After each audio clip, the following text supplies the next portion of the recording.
ہم نے عمل کے اوپر کافی بات چیت کی ہے۔ اس سے پہلے آتی ہے نیت۔ اب ہمیں کیسے پتہ ہے ہماری نیت؟ کبھی کبھی ہمارے خیالوں کی وجہ سے یا دوسرے مسئلے مسائل کی وجہ سے ہمیں اپنی نیتوں کی بھی کلیئرٹی نہیں ہوتی، تو ہم کس طرح اپنی نیتوں کے اندر ایک پاکیزگی لے کے آئیں، ایک کلیئرٹی لے کے آئیں، تاکہ ہم آگے کام ہمارا اچھا ہو، اور نیت سے ارادے کا اور ارادے سے پھر عمل کا سفر کا تھوڑا سا بتا دیں۔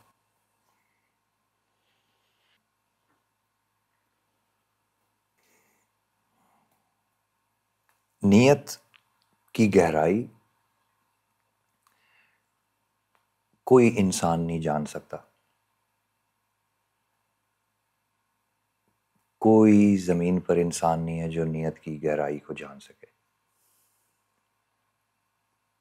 انبیاء کے بعد آپ کسی کی بھی نیت پہ 100% بھروسہ نہیں کر سکتے، کسی کی، فل سٹاپ۔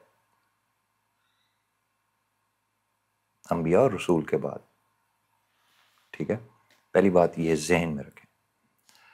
اچھا، کیا اس کی وجہ سے ہمیں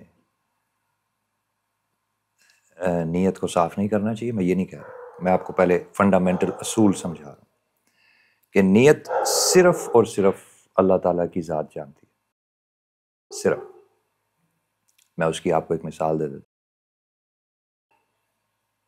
اللہ تعالیٰ کو ازل سے پتا تھا کہ ابلیس نے شیطان بنا، کسی فرشتے کو نہیں پتا تھا،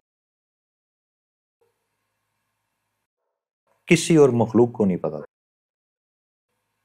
وہ ایک جن کا بیٹا تھا، اس کو خواہش ہوئی بزرگی کی، اس بزرگی کی خواہش کے پیچھے اس کی نیت یہ تھی کہ ایک دن اللہ تعالیٰ سے خلافت لوں گا زمین کی۔ اب سامنے نیت کا ایک حصہ کیا ہے؟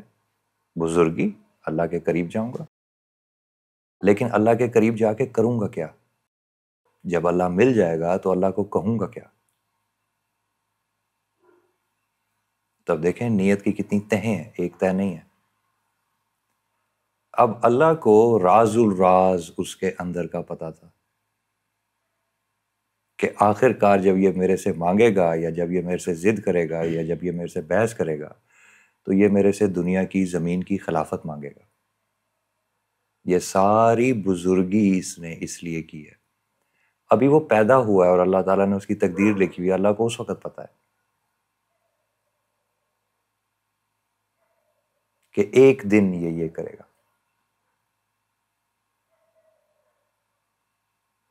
ٹھیک ہے۔ اب وہ اس نے پھر وہ پیدا ہوا، اس نے فرشتے دیکھے،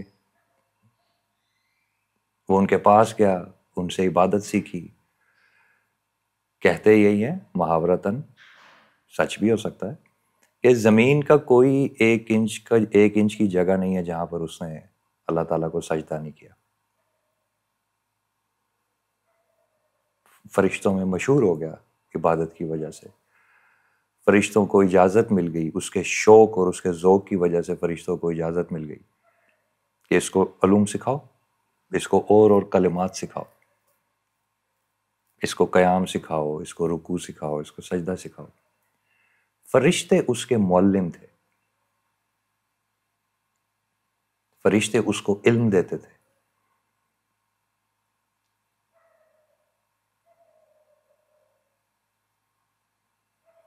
ٹھیک ہے، اور وہ جس آسمان پر ترقی پا کے، مقام پا کے جس آسمان پہ جاتا تھا، وہاں کی مخلوق اس کو فردر تربیت دیتی تھی اس سے آگے بڑھنے کے لیے۔ پھر اگلے پہ جاتا تھا، وہاں سے اور علوم سیکھتا تھا، یہاں تک کہ فرشتوں کا سردار بن گیا۔ اور ابھی اس کی نیت کسی پہ ظاہر نہیں ہے۔ اب یہ جو سفر اس نے طے کیا ہے، یہ ہزاروں سالوں پر محیط سفر ہے۔ اس زمانے میں زمین کے اوپر جنوں کی حکومت ہوا کرتی تھی، حکومت ہوا کرتی تھی۔ خلافت نہیں، حکومت۔ حکومت اور خلافت میں فرق ہے۔ اللہ کی خلافت زمین پر اور چیز ہے، مخلوق کے اوپر حکومت زمین پر اور چیز ہے، یہ دو فرق باتیں۔ تو وہ خلافت چاہتا تھا، حکومت نہیں۔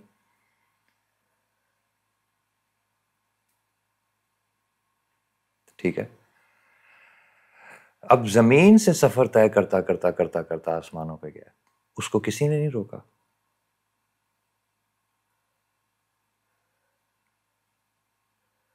اللہ تعالیٰ نے انتظار کیا اس دن کا جس دن وہ خود اپنا آپ ظاہر کرے گا۔ اللہ تعالیٰ نے انتظار کیا اس دن کا جس دن وہ خود اپنا آپ ظاہر کرے گا۔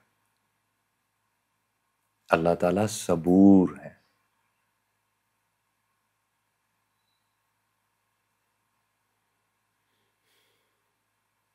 اس بات کو بڑی گہرائی سے سمجھو۔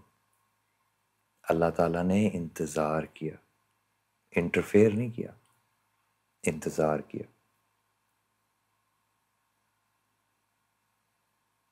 تو وہ ایک سفر پہ چلتا رہا چلتا رہا چلتا رہا چلتا رہا، یہاں تک کہ جب آدم پیدا ہوا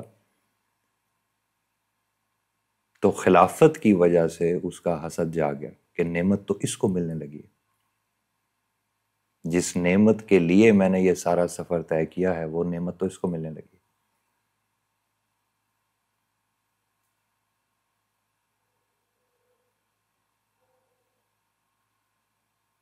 تو وہاں پر اس نے اللہ تعالیٰ کے آئینے میں اللہ تعالیٰ سے اپنی شناخت کروا لی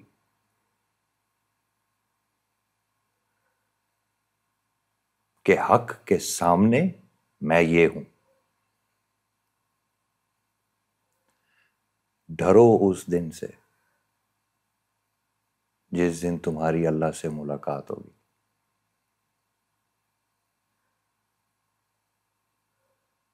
کوئی نہیں جانتا سوائے انبیاء اور رسول کے، اس کے بعد کوئی نہیں جانتا، یا ان لوگوں کے جن لوگوں کی بشارت اپنے اپنے وقت کے نبی اور رسول نے دے دی۔ کوئی نہیں جانتا کہ جب وہ اپنے رب کے سامنے اس کے آئینے میں آخر کار ہاتھ باندھ کے کھڑا ہوگا تو آئینے کی دوسری طرف سے اس کو اس کا کون سا چہرہ دکھایا جائے گا جو اس بندے کا حق ہے، جو اس بندے کا سچ ہے۔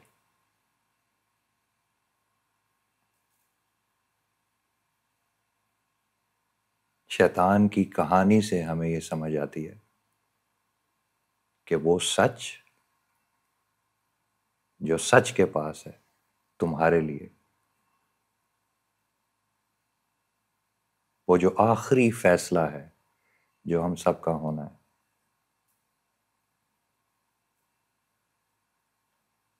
اس فیصلے کے سامنے ہمارے ہزاروں سال کی عبادت، ریاضت، سجدوں کی کوئی حیثیت نہیں ہے۔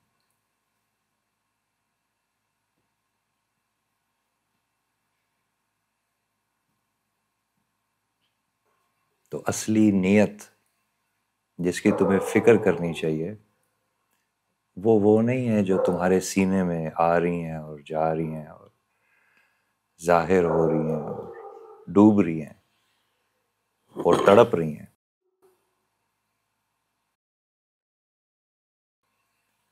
اصلی بات تو یہ ہے کہ تمہارے رب کے پاس تمہارے لیے کیا نیت ہے، تمہارے رب کے پاس تمہارا کیا فیصلہ ہے۔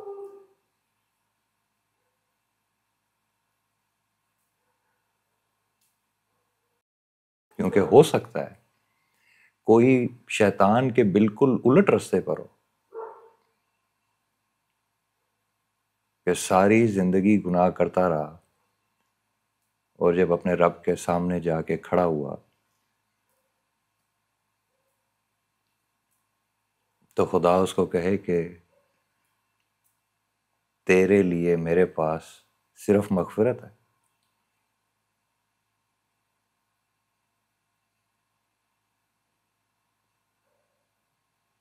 ایسا بھی ہو سکتا ہے.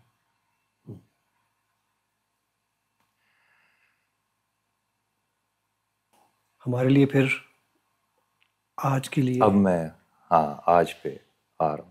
پہلے تو یہ بات سمجھ آ گئی، یہ اصول سمجھ آ گئی. اس اصول کے بعد، یعنی کہ یہ اصول کیوں تمہیں سمجھانا بہت ضروری ہے کہ کبھی تکبر نہیں کرو، کبھی تکبر نہیں کرو. اگر اپنی زندگی کے سارے سال سوائے عبادت کے تم نے اور کچھ بھی نہیں کیا نا،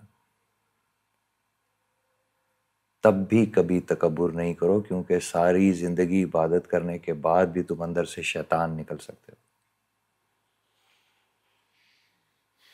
اس لیے کبھی اپنی عبادت، اپنی صالح زندگی پہ، اپنے عمل الصالحات پہ کبھی تکبر نہیں کرو. جیسے ہی ان کو کرو اتنی ہی تیزی سے ان کو بھول جاؤ، جیسے کہ میں نے کبھی کیے ہی نہیں، جیسے کہ میں نے آج تک کبھی کوئی عمل کیا ہی نہیں. ان کو فوراً سے بھول جاؤ. اب تم اپنی نیت کو صاف کیسے کر سکتے ہو؟ سب سے پہلے سچ سے شروع کرو. ایک سچی زندگی گزارو. نمبر 2، سچ اگر دودھ ہے تو دیسی گھی کیا ہے؟ سچ اگر دودھ ہے تو اس دودھ کا دیسی گھی کیا ہے؟ اس دودھ کا دیسی گھی ہے سورہ اخلاص. سچ کا نچوڑ خلوص ہے. سچ جس مقام پہ انسان کو پہنچاتا ہے وہ خلوص ہے. اور پکا خلوص صرف عبداللہ کے پاس ہوتا ہے.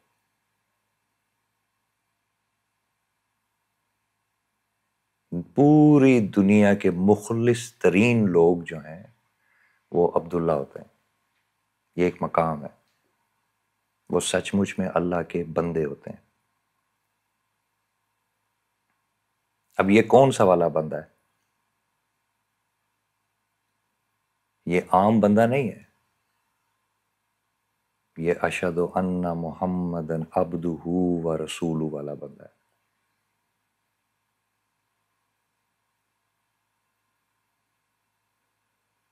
پھر اللہ انسانوں میں سے جو سچ کے رستے پر چلتے چلتے چلتے، سچ کے رستے میں ہی ساری عبادات آتی ہیں، سارے عمل و صالحات آتے ہیں، وہ چلتے چلتے چلتے چلتے خلوص تک، دیسی گھی تک پہنچ جاتا ہے. خلوص تک. ٹھیک ہے؟ تو اللہ تعالیٰ انسانوں میں سے اس کو اپنا بندہ بنا لیتے ہیں. اپنے بندے سے یہاں پہ کیا مراد ہے؟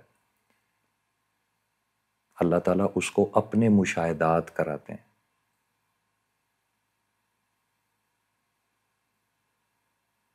جس کو روحانیت عام زبان میں کہتے ہیں. وہ اپنے فیصلوں کے، اپنی قدرتوں کے وہ مشاہدات اس کو کراتے ہیں. اس کو عبداللہ کہتے ہیں. اب یہ جو دیسی گھی ہے جس کو خلوص کہتے ہیں، اس کی 4 نشانیاں ہیں. اس کی 4 ضرورتیں ہیں. یعنی کہ اپنے خلوص کو کامل کرنے کے لیے عبداللہ کو وہ پریکٹس کرنا، وہ سمجھنا بہت ضروری ہے. اور وہ چاروں کی چاروں باتیں سورہ اخلاص میں اللہ تعالیٰ نے کہی ہوئی ہیں. خلوص کو پریکٹس کرنے کے لیے بندے کو عبد الاحد ہونا چاہیے.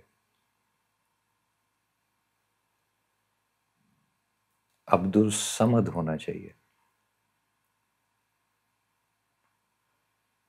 عبد لم یلد ولم یولد ہونا چاہیے، اور عبد ولم یکن لہ کفوا احد ہونا چاہیے۔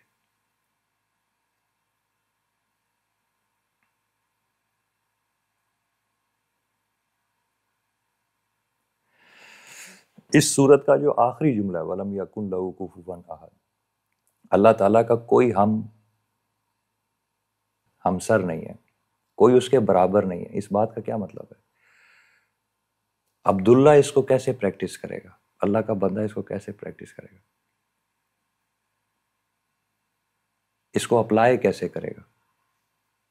صرف بولے گا نہیں منہ سے، اس کو اپلائی اپنی زندگی میں کیسے کرے گا؟ اس بات کا مطلب یہ ہے کہ اس کا یقین اور خلوص اس جگہ پہ ہوگا کہ کوئی کمپٹیشن نہیں ہے، اس عبداللہ کی زندگی میں کوئی کمپٹیشن نہیں ہوگا، زیرو کمپٹیشن۔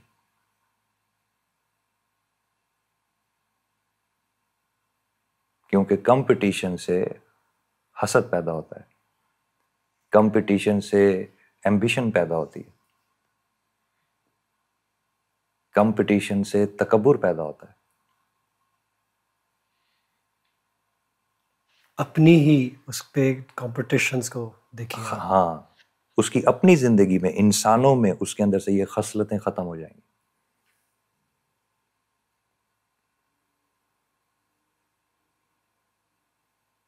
کیونکہ اللہ تعالیٰ اس سے یہ کرائے گا کہ دیکھو تم نے سارا کچھ میرے سے لینا ہے، میرے علاوہ تو کائنات میں اور کوئی ہے ہی نہیں، سارا کچھ تو میں نے دینا ہے، تو تم کیوں انسانوں سے کمپیٹ کر رہے ہو؟ تم اپنے آپ سے کمپیٹ کرو، تم اپنے آپ کو پاک کرو، اپنے آپ کو صاف کرو، سارا کچھ تو تم نے میں نے دینا ہے۔ یہ جس دوسرے بندے کے ساتھ تم کمپٹیشن کرے ہو اس کو بھی تو میں نے دیا، تو یہ کوئی طریقہ ہے کہ تم نے اسے لڑ کے لینا ہے؟ مقابلہ کس چیز کا کر رہے ہو؟ مجھے راضی کرو، مقابلہ کس چیز کا کر رہے ہو؟ تو وَلَمْ يَكُنْ لَهُ كُفُوًا أَحَدٌ، یہ کیفیت اس بندے پہ طاری ہو جائے گی کہ کوئی کمپٹیشن ہے ہی نہیں، سب کو اللہ دے رہا ہے، سب کو کامیابیاں اللہ دے رہا ہے، سب کو ناکامیاں اللہ دے رہا ہے، تو میں اپنے رب کو راضی کروں اور جو مجھے چاہیے وہ میں اپنے رب سے لوں، میں انسانوں سے کیوں مقابلہ کروں؟ تو مقابلے کی حس اس بندے میں ختم ہو جاتی ہے۔ یہ بھی اس نے خلوص کی پہلی سیڑھی چڑھی ہے، خلوص کی پہلی سیڑھی چڑھی۔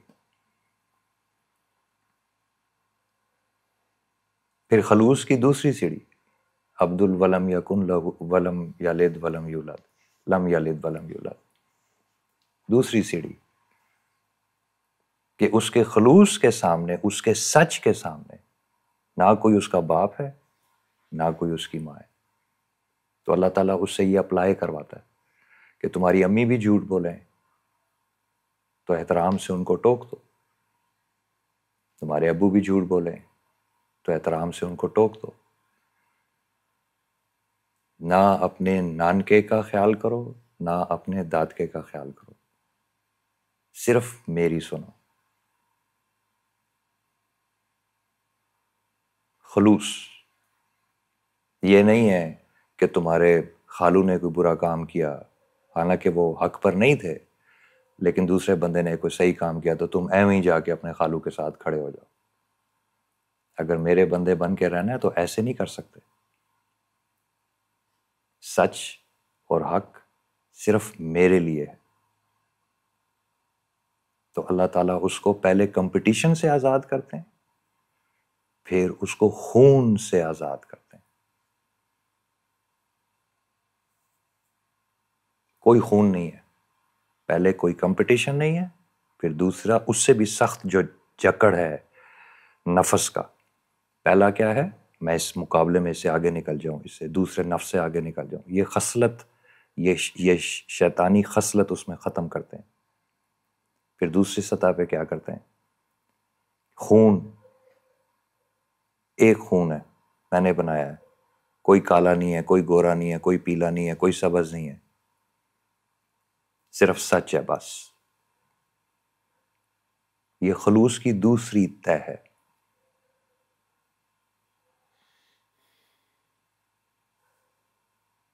دوسری کہ سچ اور خلوص کے رستے میں اچھا نہ کوئی ماں ہے، نہ کوئی باپ ہے، نہ کوئی بیوی ہے، نہ کوئی بچہ ہے، کوئی خون نہیں ہے. سچ اور خلوص کے رستے میں صرف سچ ہے. کوئی بھی کرے، میں سچ کے ساتھ ہوں، میں صرف حق کے ساتھ ہوں. اس سے بھی آزاد کر دیتے ہیں. یہ خلوص کی دوسری سیڑھی بھی وہ بندہ چڑھ گیا. پھر تیسری سیڑھی عبد الصمد. اس کے اندر ٹریمینڈس قسم کی بے نیازی. اب یہ دنیا ہے، وہاں پہ ظلم ہو رہا ہے، وہاں پہ یہ ہو رہا ہے، وہاں پہ وہ ہو رہا ہے، وہاں پہ وہ ہو رہا ہے. خبریں جو تم لوگ ہر وقت جمع کرتے ہو، ٹھیک ہے. پھر وہ عبد الصمد بنتا ہے. تیسرے درجے میں جا کے خون سے آزاد ہونے کے بعد عبد الصمد بنتا ہے. پھر وہ ان چیزوں سے بھی بے نیاز ہو جاتا ہے. وہ اپنے بندے کو کروا رہا ہے نا. وہ اللہ اپنے بندے کو کروا رہا ہے، تو وہ اس کو بے نیاز کر دیتا ہے. سب کچھ اللہ کی مرضی سے ہو رہا ہے. تو کسی خبر سے اس کے اندر، یہ جس طرح تمہارے اندر نہیں خبروں سے ارتعاش تمہارے جسموں میں پیدا ہو جاتا، یہ ارتعاش پیدا ہونا بند ہو جاتا. اللہ بے نیاز ہے. ظاہری بات ہے اسٹیج پہ آپ اس لیے بے نیاز ہوتے ہیں کہ لوگ کیا آپ کے بارے میں کہ خیال نہیں رکھتا. ٹھیک ہے. یہ اب خلوص ہے. اچھا ہم خلوص پہ چل رہے ہیں. یہ خلوص کی سیڑھیاں ہیں.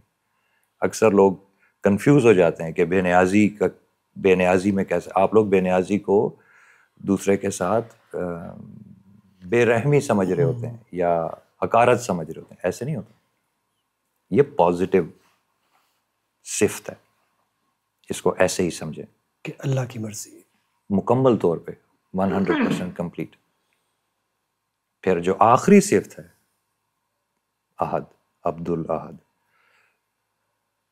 اس کا مطلب ہے یکتا، یونیک، ہماوست، اپنے من میں ڈوب کے پا جا سراغ زندگی. احد. یہ خلوص، یہ 4 صفات آپ کے خلوص کو پرفیکٹ کر دیں گے. پھر آپ اپنے اندر سے اپنا حق بولنا شروع کر دیں گے. یہ جو رومی کی جو کتاب ہے مثنوی، یہ ہے.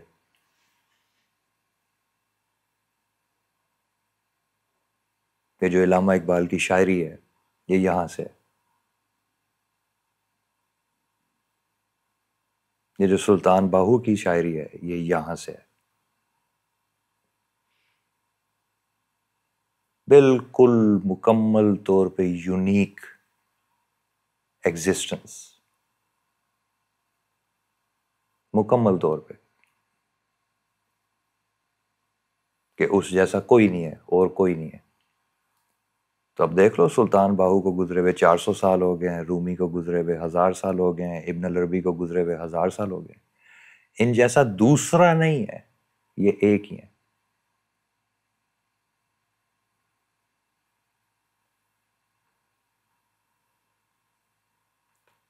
ان جیسا دوسرا نہیں ہے. ان سے اچھے ہوں گے، ان سے برے ہوں گے، ان سے اوپر بھی ہوں گے، ان سے نیچے بھی ہوں گے، اس میں کوئی شک نہیں ہے. ان جیسا دوسرا نہیں ہے.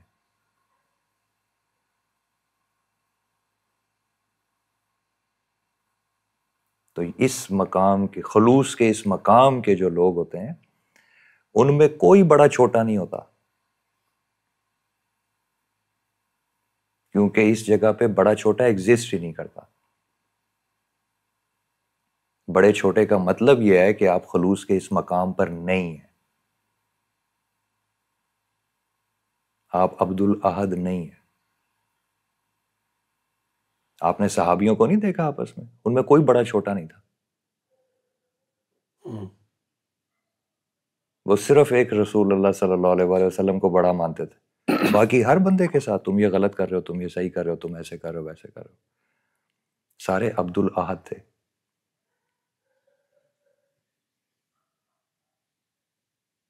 بعد میں ہم لوگوں کے ٹائے چڑھ گیا نا، یہ بڑا ہے، یہ چھوٹا ہے، یہ ایسے ہے، یہ ویسے. نعوذ باللہ. تو کمپٹیشن میں آگے، پھر کمپٹیشن میں آ گئے. تو اللہ کے بندے ایسے نہیں دیکھتے کہ بڑا کون ہے چھوٹا کون ہے، کیونکہ اللہ کے سارے بندوں کو اللہ نے دیا. تو یہ کیسے کہہ سکتے ہیں کہ اللہ نے کسی کو کم دیا، کسی کو زیادہ دیا، کسی کو کم دیا، کسی کو زیادہ دیا؟ یہ تو اللہ تعالیٰ پر حجت ہے. نعوذ باللہ. تو وہ کہتے ہیں اللہ تعالیٰ نے جس کو جو دیا ہے حق دیا ہے، بالکل ایگزیکٹ دیا جو اس کو دینا چاہیے تھا.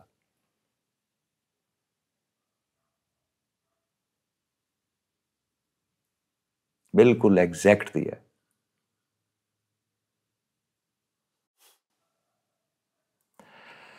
اب خلوص کی یہ چاروں جہتیں بتانے کے باوجود تمہیں ایسے ہونا چاہیے، اس کو پریکٹس کرنے کے باوجود تمہیں ہر وقت ایسے ہونا چاہیے کہ اے اللہ میں اپنی نیتوں کو نہیں جانتا،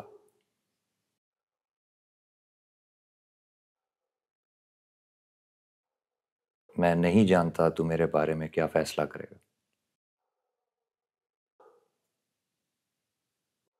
میں نہیں جانتا میری پہچان تیرے پاس کیا ہے.